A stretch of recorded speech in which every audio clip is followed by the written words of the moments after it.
இப்போ இந்திய அளவில் வந்து பார்த்தீங்கன்னா நீட்டு மேலே அது தவறு அப்படிங்கிற விஷயத்தை புரிஞ்சுக்கிறாங்க. ஏன் இந்தியாவில் இருக்க பிற மாநிலங்களில் நீட் வேணான்றதுமே சொல்லியிருக்காங்க. நம்ம பாபா சாஹிப் அம்பேத்கர் அவர்களோட பேரன் பிரகாஷ் அம்பேத்கர் அவர்கள் கூட வந்து பார்த்தீங்கன்னா நீட் விலக்கு தான் முறை, வெறும் ரெசிக்னேஷன் போதாது, எஜுகேஷனை டீசென்ட்ரலைசேஷன் ஆகணும்னு தமிழ்நாட்டு குரலாக அவர் பேசியிருக்கிறார். நீட் விலக்கு வந்தால் மட்டும்தான் இங்கே இருக்கிற வாய்ப்புகள் மறுக்கப்பட்ட அரசு பள்ளியில் படிக்கிற பொருளாதாரம் இல்லாத குழந்தைகள் வந்து அவங்க நினைச்ச ஒரு கல்வி போட்டிக்குள்ளேயே வர முடியும். சமமான இங்கே கற்றல் வாய்ப்பே இல்லை. அனிதா இறப்புக்கு வந்த விஜய் அவர்களுக்கும் இன்னைக்கு முதல்வராக இருக்க விஜய் அவர்களுக்கும் என்ன மாற்றம் இருக்குன்னு நினைக்கிறேன். அவர் நடிகரா ஒரு மனிதாபிமானத்து நடிப்பில் வந்து பார்த்துட்டு போயிருந்தாரு. இப்போ ஒரு முதலமைச்சராக இருக்காரு. ஸோ நீட்டுக்கு எதிரான அரசியலை அவர் பண்ணணும் அப்படின்னு நான் விருப்பப்படுறேன், கோரிக்கைப்படுறேன். பத்தாவது இது தமிழ்நாட்டோட குரல் டெல்லிக்கு கேட்குமான்னு சிலர் கேட்குறாங்க. நிச்சயம் கேட்கும். முதல் அரசமைப்பு சட்ட திருத்தம் தமிழ்நாட்டோட குரலால் நடந்தது. இந்திய எதிர்ப்பு போராட்டம் தமிழ்நாட்டோட குரலால் நடந்தது. ஜல்லிக்கட்டு போராட்டம் தமிழ்நாட்டோட குரலால் நடந்தது. தமிழ்நாட்டோட குரல் என்னைக்குமே டெல்லி அரசை வந்து இந்தியாவை ஜனநாயகப்படுத்தினதுல தமிழ்நாட்டோட குரல் முக்கியமா இருக்கு. பிரியாம்பிள்ல லிபர்ட்டி, ஈக்குவாலிட்டி, ஜஸ்டிஸ்ன்றாங்க. ஈக்குவாலிட்டின்றத நீட் மறுக்குது. ஒரு ஈக்குவல் ஆப்பர்ச்சுனிட்டியை, ஈக்குவல் காம்படிஷனை நீட் மறுக்குதுன்னும் போது நாங்க அதை வந்து உயர்த்தி பிடிக்க வேண்டிய கடமை தமிழ்நாட்டுக்கு இருக்கு. ஆந்திர எம்பி சொல்வது போல தமிழ்நாட்டில இருந்து எல்லாம் போயிடுச்சுன்னா நிச்சயம் போக முடியாது. ஏன்னா இங்கேதான் மனித வளம் இருக்கு, இங்கேதான் நீர் வளம் இருக்கு, இங்கேதான் இயற்கை வளம் இருக்கு. நாங்க வந்து அந்த நிறுவனங்கள் போறதை நாங்க என்னைக்குமே எங்களோட தோல்வியா பார்க்கல. ஏதோ ஒரு வகையில எங்களோட தொழிலாளர் உரிமை விழிப்புணர்வு அவங்களால ஒரு கட்டற்ற சுரண்டலை பண்ண முடியாதுன்னு தான் போயிருக்கிறாங்க. அவங்கள நம்பி தமிழ்நாடு எக்கானமியில், தமிழ்நாடு ஒரு மேனுஃபேக்சரிங் ஸ்டேட், ஒரு நுழைவுத் தேர்வு கூட ஒரு மாநிலம் நடத்த முடியாதுன்னா அப்போ ஒரு மாநிலம் என்னதான் நடத்த முடியும்? 151 சீட்டுகள் தவற விடுவது என்பது 151 தமிழ் மாணவர்கள், 151 ரூரல் மாணவர்கள், 151 இந்த மாநிலத்தோடு தொடர்புடைய மாணவர்களோட வாய்ப்பை பறிச்சிருக்கிறோம். அதுக்கான உரிய சட்ட போராட்டத்தை தொடராத பட்சத்தில் மக்களின் நம்பிக்கையை அவங்க இழந்துருவாங்க. அந்த எச்சரிக்கையை நாங்கள் தாவேகா அரசுக்கு விடுக்க நாங்கள் கடமைப்பட்டிருக்கிறோம். டெல்லியில் ஃபேர் நெட்டுக்காக போராடி சிஜேபி வெற்றி பெற்றுச்சு. பேன் நெட்டுக்கான போராட்டங்கள் தமிழ்நாட்டிலையும் தொடர்ந்துட்டு தான் இருக்குது. இது குறித்து உங்களுடைய கருத்து? நம்ம ஆரம்பத்திலேருந்தே நம்மளோட நோக்கம் வந்து பார்த்தீங்கன்னா நீட் வேணாம் அப்படிங்கிறது தான்.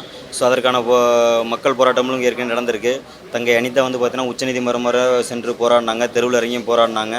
பட் அப்போது உச்சநீதிமன்றத்தில் தங்கள் அனிதாவுக்கு இழைக்கப்பட்ட அநீதியின் காரணமாக அனிதா வந்து உயிரை மாற்றிக்கிட்டாங்க. அதன் பிறகு வெகு மக்கள் தளத்தில், மாணவர்கள் தளத்தில் மிகப்பெரிய ஒரு எழுச்சி ஏற்படுது நீட்டு வேண்டாம் அப்படிங்கிறது. அனிதா அந்த பற்ற வச்ச அந்த நெருப்பு இன்னுமே வந்து பார்த்தீங்கன்னா தமிழர்கள் மனசில் கண்ணிட்டு இருக்குது. ஸோ அதனோட வெளிப்பாடு தான் இப்போ இங்கே நடக்கிற காலவரையற்ற ஒரு பட்டினி போராட்டம். அந்த மாதிரியான சூழலில் தொடர்ச்சியாக நம்ம நீட்டுக்கு எதிரான போராட்டம் தமிழ்நாட்டில் நடந்துக்கிட்டே தான் இருந்துச்சு.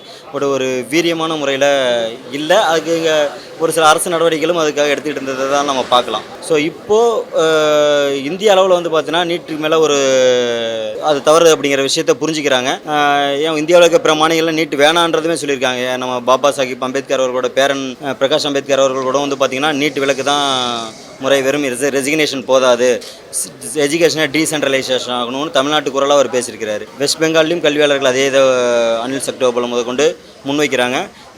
நம்ம அதுக்கு ஒரு முன்னோடியாக நீட் விலக்கு வாங்கிடணும் அப்படிங்கிற எண்ணத்தில் தமிழ்நாடு ஒரு வழிகாட்டியாக இருக்கும் அப்படிங்கிற எண்ணத்தில் தான் நாங்கள் இந்த போராட்டத்தை முன்னெடுக்கிறோம். இந்த போராட்டத்தில் முக்கியமான கோரிக்கை ஒன்றிய அரசை நோக்கியது தான்.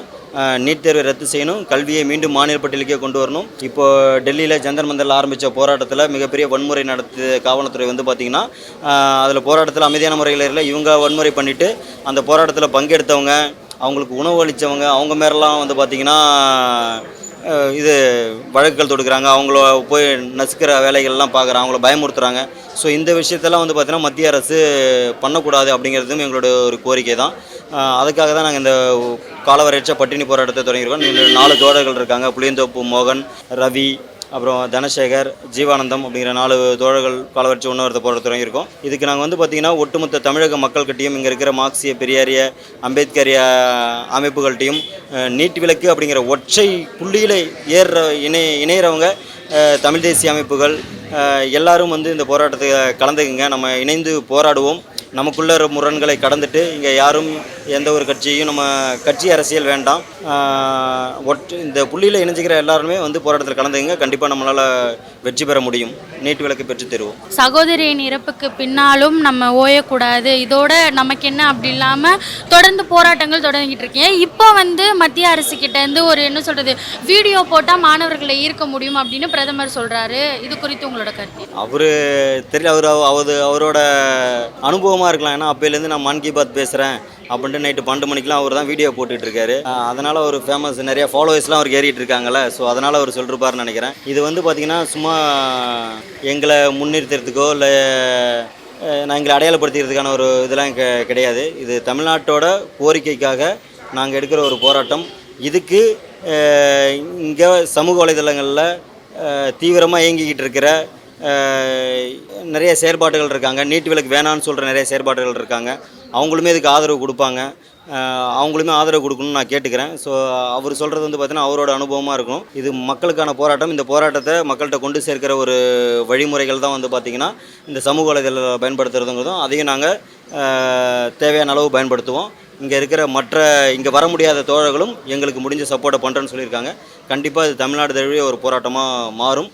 ஒன்றிய அரசு வளைஞ்சு நம்மளோட கோரிக்கைகளுக்கு செவி சாய்க்கும். நீட் முறைகேடுக்கு தர்மேந்திர பிரதான் பதவி விலகிட்டாரு, ரிசைன் பண்ணிட்டாரு. அதை தொடர்ந்து மோடி அவர்களும் சரி எல்லாரும் சொல்கிறது என்னென்னா, மாணவர்களுடைய கல்விக்கு இதுக்கப்புறம் நாங்கள் பாதுகாப்பாக இருப்போம், அவங்கள நல்வழிப்படுத்துவோம் அப்படின்னு தொடர்ந்து சொல்லிட்டு இருக்காங்க. அது உங்களுக்கு நம்பிக்கையை கொடுக்கலையா? நான் திரும்ப திரும்ப சொல்கிறேன், இங்கே இருக்கிற ஒன்றிய அரசு வந்து பார்த்திங்கன்னா பாசிச பாஜக அரசு. நான் ஒருபோதும் அந்த அரசின் மேலே வந்து பார்த்திங்கன்னா எனக்கு நம்பிக்கை கிடையாது. ஏன்னா தங்கை அனிதா இறந்ததுக்கு நாங்கள் சொன்னதுக்கான காரணங்கள் எல்லாமே ஏற்றுக்கொள்ளக்கூடிய காரணங்கள். அந்த காரணங்களை அவங்களே ஏற்றுக்கிட்டாங்க. இந்த ஒரு ஆண்டு நான் உங்களுக்கு நீட் விலக்கு கொடுக்கணும் அப்போ இருக்கிற நிர்மலா சீதாராமன் சொன்னாங்க, சட்டத்துறை அமைச்சகத்திலேருந்து சொல்லியிருந்தாங்க, சுகாதாரத்துறை அமைச்சகத்திலேருந்து சொல்லிக்கிட்டு இருந்தாங்க. எங்களுக்கு நம்பிக்கை துரோகம் பண்ணாங்க சுப்ரீம் கோர்ட்டில் போயிட்டு. ஓகேங்களா, அவர்களோட வார்த்தைகள்லாம் வந்து பார்த்திங்கன்னா நம்ப முடியும். அவங்களுக்குன்னு ஒரு சித்தாந்தம் இருக்குது. அந்த சித்தாந்தம் வந்து பார்த்தீங்கன்னா இங்கே இருக்க சமத்துவத்துக்கு எதிரானது, இங்கே இருந்த அனிதா மாதிரியான ஏழை குழந்தைகளுக்கு எதிரானது, அம்பேத்கருக்கு எதிரானது, பெரியாருக்கு எதிரானது. ஸோ இங்கே இருக்க மக்களை வந்து ஜாதியாக பிரிக்கிற ஒரு சித்தாந்தம் அவர்களுடைய சித்தாந்தம். அதனால் அவர்கள் சொல்கிறதெல்லாம் நாங்கள் ஒரு காலம் ஏற்றுக்க மாட்டோம். அவர்கள் வந்து கல்வியை வந்து பார்த்திங்கன்னா ஃப்ரீ பண்ணி விட்டுட்டாங்க. ஒரு இன்டர்நேஷ்னல் லெவலில் நாங்கள் எஜுகேஷனை வந்து குவாலிட்டியாக கொடுக்க போகிறோம். உலகத்தில் இருக்கிற யூனிவர்சிட்டிஸ் கூட நாங்கள் கொலாபரேஷன் பண்ணி இங்கே இருக்கிற தரத்தை உயர்த்த போகிறோம், இங்கே இருக்கிற இன்ஃப்ராஸ்ட்ரக்சரை உயர்த்த போகிறோம் அப்படின்ற மாதிரி சொல்கிறாங்க. அது அனைத்துமே வந்து பார்த்திங்கன்னா இங்கே இருக்கிற ஏழை எளிய ஜாதிய ரீதியாக பொருளாதார ரீதியாக பாதிக்கப்பட்ட குழந்தைகளை வந்து பார்த்திங்கன்னா அந்த கல்வி நிலையத்துக்குள்ளே வரவிடாமல் தடுக்கிற ஒரு யுத்தி தான். அதோட அவங்க சக்ஸஸ்ஃபுல்லாக பண்ண ஒரு விஷயந்தான் நீட். அதனால தான் அந்த நீட் அப்படிங்கிற ஒரு ஒற்றை புள்ளியில் இது இணைஞ்சிருக்கும். ஸோ நீட் விலக்கு வந்தால் மட்டும்தான் இங்கே இருக்கிற வாய்ப்புகள் மறுக்கப்பட்ட அரசு பள்ளியில் படிக்கிற பொருளாதாரம் இல்லாத குழந்தைகள் வந்து அவங்க நினச்ச ஒரு கல்வி போட்டிக்குள்ளேயே வர முடியும். சமமான இங்கே கற்றல் வாய்ப்பே இல்லை. அப்புறமா சமமான தேர்வுங்கிறது மிகப்பெரிய ஒரு அயோக்கியத்தனம். அவர்கள் சொல்வதில் எங்களுக்கு துளியும் நம்பிக்கை இல்லை. அப்படி அவங்க சொன்னாங்க அப்படின்னா இங்கே இருக்கிற மாநிலங்களோட உணர்வுகளுக்கு மதிப்பளித்து முதல்ல நீட் விலக்கு கொடுக்கட்டும், அப்புறம் அதை பற்றி யோசிக்கலாம். இது குறித்து தமிழ்நாட்டிலேயே அரசியல் சார்ந்தவங்களாம் என்ன சொல்கிறாங்க, மாணவர்கள்ன்ற பேரில் தேச துரோகம் பண்ணுறாங்க, இதெல்லாம் சும்மா போலி போராட்டங்கள் அப்படின்ற மாதிரிலாம் பேசப்படுதில்லை. இது குறித்து ஆரம்பத்துலேருந்து போராடுறவங்கள வந்து பார்த்திங்கன்னா இங்கே ஸ்டேட்டுக்குன்னு ஒரு ஸ்டாண்ட் இருக்கும். இங்கே இருக்கிற இங்கே பாஜகவை சார்ந்தவர்கள் நிறைய பேர் இருப்பாங்க.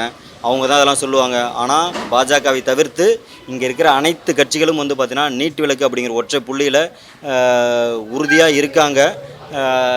அதை வந்து பார்த்திங்கன்னா அவங்களால ஈல்டு பண்ண முடியல. ஸோ அதனால் இங்கே இருக்கிற ஆர்எஸ்எஸ் பின்புலம் உள்ளவங்க, இந்துத்துவ சிந்தனை உள்ளவர்கள் வந்து பார்த்திங்கன்னா போராடுறவங்களாம் அப்பையிலேருந்தே அவங்க வந்து பார்த்தீங்கன்னா ஆன்டி இண்டியன். இவங்களுக்கு இப்போ சிஜேபி போராட்டத்துக்கு என்ன சொன்னாங்க, ஜி ஜின்பிங் உதவி பண்ணுறாரு, பாகிஸ்தான்லேருந்து உதவி வருது அப்படி இப்படின்னு சொல்லிகிட்டு இருக்காங்க. ஸோ இந்த மாதிரி அங்கேருந்துலாம் வரதை தடுக்க தவறிய அமித்ஷா அவர்கள் பதவி விலகுன்னு நம்ம சிஜேபி நிறுவனம் அபிஜித் திப்கி அவர்களே சொல்லியிருக்கிறாரு. ஸோ அவர்கள் வந்து இந்த போராட்டத்தை மடைமாற்றத்துக்கு பார்க்குறாங்க. ஸோ அதெல்லாம் அங்கே நடக்காது. நாங்கள் எங்கள் தோழர்கள் தெளிவாக இருக்கோம். இங்கே எங்களுடைய நோக்கம் தமிழ்நாட்டில் இருக்கிற எந்த ஒரு கட்சியோ எந்த ஒரு இயக்கங்களையோ விமர்சனம் பண்ணுறது கிடையாது. எங்களுடைய ஒற்றை நோக்கம் நீட் விலக்கு. அந்த புள்ளியில் நீட் விலக்கை ஆதரிக்கிறவங்க எல்லாமே எங்களுடைய நட்பு சக்தி தான். நீட் விலக்குக்கு எதிரானவர்கள் அனைவருமே எங்களுடைய எதிர் சக்திகள். அவர்களை நோக்கி எங்களுடைய குரல்கள் ஒலிக்கும், எங்களுடைய போராட்டங்கள் தொடரும். நீட் விலக்கு பெறுவோம். கண்டிப்பாக தமிழ்நாடு ஜெயிக்கும். இது குறித்து பார்லிமெண்ட்டில் பேசும்போது ஆந்திர எம்பி சொல்கிறாரு, இந்த மாதிரி எல்லா விஷயங்களுமே முடக்கணும், எல்லாமே முடக்கணும்னு சொல்கிறதுனால தான் தொழிற்சாலைகள்லாம் ஆந்திராவை தேடி வருது அப்படின்னு சொல்லியிருக்காரு. எந்த வகையில் மேம் அது அவங்களுடைய அரசியல் மேம். இப்போது நம்ம வந்து பார்த்திங்கன்னா நீட் வந்து கெட்டது, மாணவர்களுக்கு எதிரானது அப்படின்னு நம்ம சொல்கிறோம். ஸோ இங்கே நம்ம கேட்குறது நம்ம தமிழ்நாட்டுக்கு மட்டும் விலக்கு கொடுங்க அப்படிங்கிறத நம்மளோட பார்லிமெண்ட்டில் நம்மளால் சட்டமேற்ற முடியும். ஆனால் அவர்கள் இதை உணர்ந்து கண்டிப்பாக பின்னாடி அவங்களும் பேன் நீட்டுங்கிறதுக்கு பின்னாடி வருவாங்க. அது புரியாமல் அந்த எம்பி பேசியிருப்பார். அவங்க இப்போ அந்த ஆந்திராவிலாம் வந்து பார்த்திங்கன்னா ஹிந்தி ஆதிக்கம் இருக்குன்றலாம் பேச ஆரம்பிக்கிறாங்க. ஓகேங்களா, அதெல்லாம் தமிழ்நாட்டோட போராட்டம் தான். ஸோ அதனால் அவர் தமிழ்நாட்டோட போராட்டத்தை கொச்சைப்படுத்துகிற மாதிரி பேசியிருந்தார் அப்படின்னா அது கண்டிக்கத்தக்கது. கண்டிப்பாக அங்கே பார்லிமெண்ட்டில் இருக்கிற தமிழ்நாட்டை பிரதிபலிக்கின்ற பாராளுமன்ற உறுப்பினர் கண்டிப்பாக அதுக்கு தக்க பதில் கொடுத்துருப்பாங்கன்னு நான் நம்புகிறேன். தமிழ்நாட்டு முதல்வர் விஜய் அவர்கள் நடிகராக இருக்கும்போது அனிதா இறப்புக்கு வீட்டில் வந்து சந்திக்கிறது, கண்டன ஆர்ப்பாட்டம்லாம் பண்ணாங்க. இப்போ முதல்வராகியும் நீட்டை பற்றி ஒரு வார்த்தை கூட பேசலையே, வாயவே திறக்கலையே. இல்லை அப்போது நடிகராக இருந்தப்போ வந்தார். அவரோட தங்கை இறந்த ஒரு மனநிலையில் நான் இருந்தேன். அதனால தான் நான் நேராக வந்தேன் அப்படின்னு சொன்னார். அப்போ அவருக்கு அரசியல் மேலே இன்ட்ரெஸ்ட் இருந்துச்சா இல்லையான்றதுலாம் எனக்கு தெரியாது. ஒட்டுமொத்த தமிழ்நாடும் எங்களுக்கு வந்து ஆறுதல் சொன்னாங்க. அதில் விஜய் அவர்கள் நடிகராக வந்து ஆறுதல் சொன்னதுமே எங்களுக்கு மிகப்பெரிய ஒரு ஆறுதல் தான். அதற்கான நன்றியோட அந்த ஒரு உணர்வு இருக்கு இல்லையா, அவங்க வந்து நம்ம நாங்கள் பாதிக்கப்பட்டவங்களுக்கு வந்து நின்றுருக்காங்க. ஸோ அந்த உணர்வு எப்பவுமே இருக்குது. அப்போ அவங்க ஆர்ப்பாட்டம் போராட்டம்லாம் எதுவும் பண்ண மாதிரி எனக்கு தெரியல. ஸோ அவர் முதலமைச்சர் ஆனதுக்கு அப்புறமும் வந்து பார்த்திங்கன்னா நம்ம பிரதமரை பார்க்கும்போது எங்களுக்கு நீட் விலக்கு வேணும், இங்கே இருக்கிற மாநில பாடத்திட்டத்தின் அடிப்படையில் நாங்கள் அட்மிஷன் நடத்திக்கணும் அப்படிங்கிறத வலியுறுத்தி தான் சொல்லியிருக்கிறாரு. ஸோ விஜய் அவர்கள் நீட்டுக்கு எதிரானவர் கிடையாது. இந்த போராட்டம் மாண்புமிகு தமிழ்நாடு முதலமைச்சர் அண்ணன் விஜய் அவர்களோட தம்பிகளுக்கான போராட்டம், தங்கைகளுக்கான போராட்டம். கண்டிப்பாக தமிழ்நாடு அரசு இந்த போராட்டத்தை ஒடுக்காது அப்படிங்கிற நம்பிக்கை எனக்கு இருக்குது. ஏன்னா எல்லாருமே நான் ஆரம்பத்திலே சொல்லிட்டேன், நீட் விலக்கு அப்படிங்கிற புள்ளியில் எல்லாருமே நமக்கு இந்த போராட்டத்துக்கு முதல்வர் பேசுவார்னு நினைக்கிறீங்களா? இது குறித்து கண்டிப்பாக அவர் பேசணும்னு நான் விருப்பப்படுறேன். ஏன்னா அண்ணன் விஜய் அவர்களோட குரல் வந்து பார்த்திங்கன்னா வாய் திறந்து பேசினார்னா அவர் இளைஞர்கள்ட்ட மிகப்பெரிய அளவில் போய் சேரும். ஸோ இங்கே இருக்கிற அவர் கட்சியை சேர்ந்த மாணவரணியாக இருக்கட்டும், அவர் கட்சியை சேர்ந்த இளைஞர்களாக இருக்கட்டும், நீட்டை பற்றி புரிஞ்சுக்கிறதுக்கு வருவாங்க. ஸோ அவங்க அதை புரிஞ்சுக்கிட்டாங்க அப்படின்னா அது மிகப்பெரிய ஒரு பலம் தமிழ்நாட்டில் நீட்டு விலக்கு பெறத்துக்கு. ஸோ அவர் வாய்ஸ் கொடுக்கணும். அவர் வாய்ஸ் கொடுத்தாரு அப்படின்னா கண்டிப்பாக அது மிகப்பெரிய ஒரு தாக்கத்தை ஏற்படுத்தணும். அவர் பேசுவார்னு நான் விருப்பப்படுறேன், பேசணும் அப்படின்னு நான் கேட்டுக்கிறேன். தாவேக ஆட்சியில் குறிப்பாக அமைச்சர்கள் கிட்ட நீட்டை பற்றி கேட்கும்போது டாக்டர் இன்ஜினியர்லாம் படிக்கிறத விட பிளம்பர் கார்பெண்டர் ஒர்க்கெலாம் நிறைய ஆட்கள் தேவைப்படுது, அதெல்லாம் ஏற்றுக்கிட்டு செய்யலாமே, ஏன் அதையே தேடி போகிறீங்கன்னு கேட்குறாரு. இந்த பதில் எப்படி பார்க்க? அந்த மாதிரி எந்த ஒரு அமைச்சர் பேசியிருந்தாங்க அப்படின்னா அது ஒரு அயோக்கியத்தனம் தான் நான் சொல்லுவேன். என்ன படிக்கணும் என்ன படிக்கக்கூடாதுன்றதை அந்த மாணவர்கள் முடிவு பண்ணுவாங்க. அவங்களுக்கு தெரியும் நான் இவ்வளோ எஃபர்ட் போட்டேன், எனக்கு இது கிடைச்சிது, ஓகே நான் அதை படிக்கிறேன், இது எனக்கு கிடைக்கலன்னா அடுத்து என்ன பண்ணணுன்றதை அவங்க முடிவு பண்ணிகிட்டு இருப்பாங்க. எல்லாருமே நினச்ச படிக்கணும்லாம் யாரும் இங்கே உட்காந்து இது பண்ணிக்கிட்டுலாம் கிடையாது.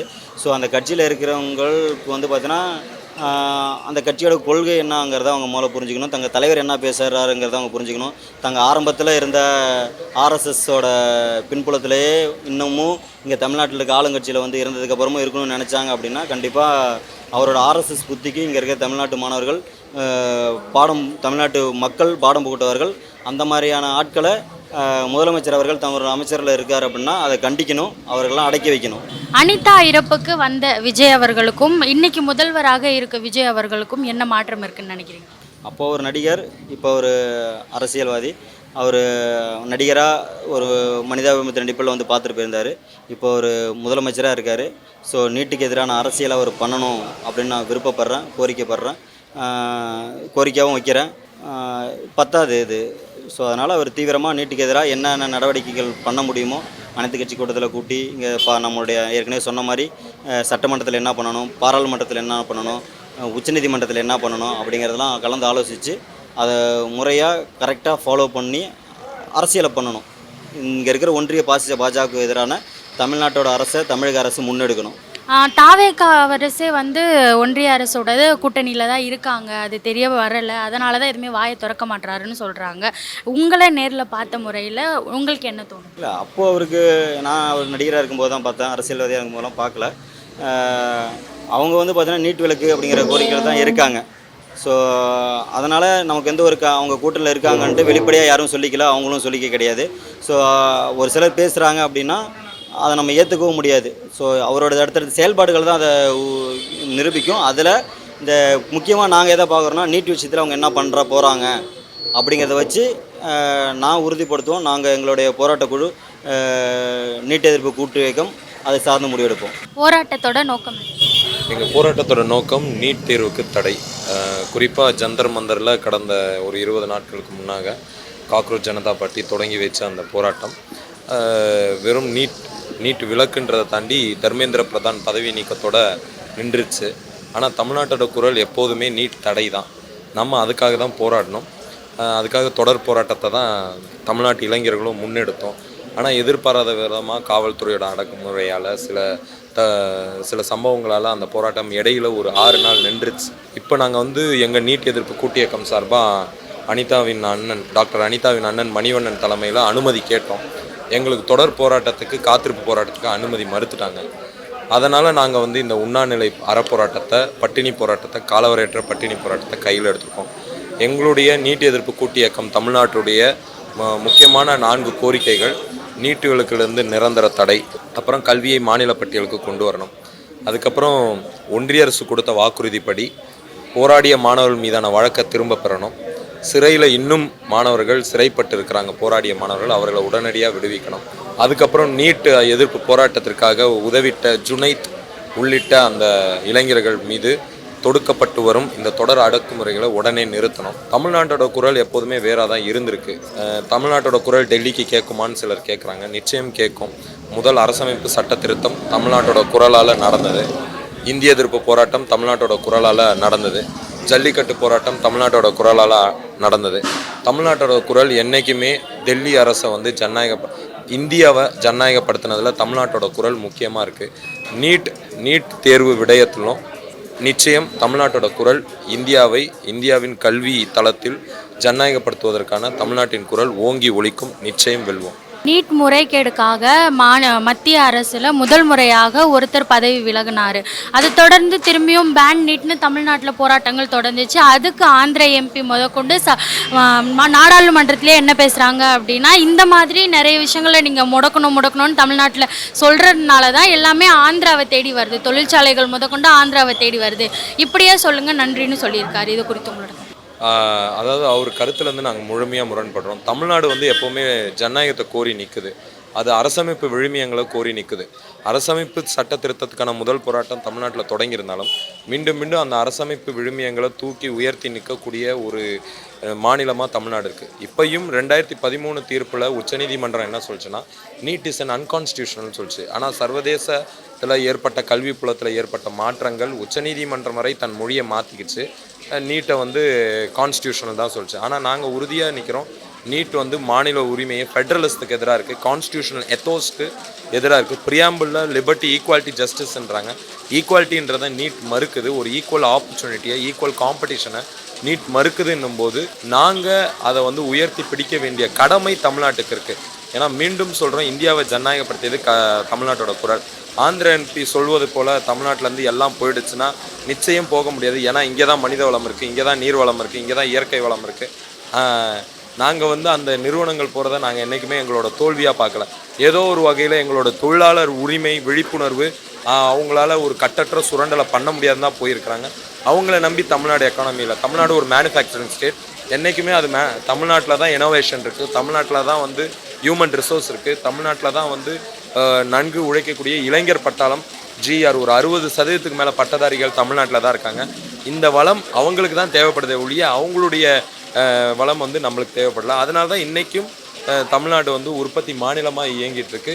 உரிமை சார்ந்த போராட்டங்கள், தொழிலாளர் உரிமை, இதெல்லாம் வச்சு தமிழ்நாட்டை வந்து நீங்கள் வந்து குரலை வந்து மலினப்படுத்திட முடியாது. தமிழ்நாடு மக்களையும் திசை திருப்பிட முடியாது. எப்போதுமே தமிழ்நாட்டின் குரல் வந்து இந்தியாவை ஜனநாயகப்படுத்துவதற்காக தான் ஓங்கி ஒழிச்சிட்டு இருக்கு. அதை தான் நாங்கள் அந்த நாடாளுமன்ற உறுப்பினருக்கு பதிலாக சொல்ல விரும்புகிறோம். நீட்டை கொண்டு வந்தது காங்கிரஸ், ஆனால் பிஜேபியால் ஏன் அதை முடக்க முடியல? இப்போ காங்கிரஸ்க்கு ஏன் போராட்டங்கள், காங்கிரஸ் ஏன் எல்லா போராட்டங்களும் இருக்குதுன்னு நினைக்கிறேன். இல்லை, பிரச்சனை என்னென்னா, நீங்கள் வந்து இதை வந்து ஒரு சர்வதேச அந்த சூழலை ஒட்டி பார்க்கணுன்னு நான் நினைக்கிறேன்.